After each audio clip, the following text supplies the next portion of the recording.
Fais siempre conmigo. Fais siempre conmigo. Tú prendi cosas, ya está. No. Tú prendi cosas, ya está. Come atentato, tipo cosa. Dame la mano, dame la mano. Oh. Amigo, calma, va.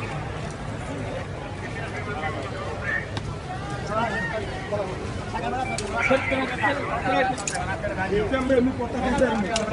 Dos vueltas mi porta caserme. Dos vueltas. Solo la que gira. Sí, ya está, prendi cosas.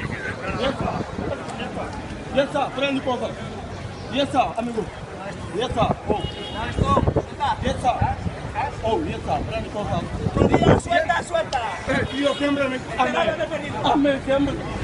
Prendi cosas.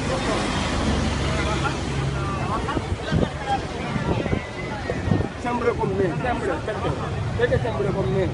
Él prende cosas, siempre le porta caserme, perché?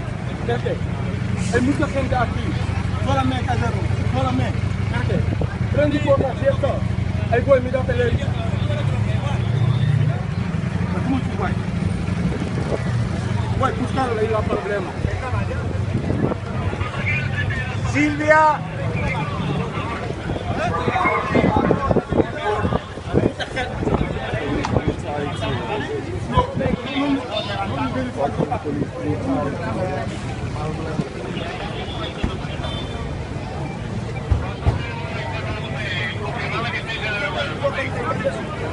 Mais ça m'énerve.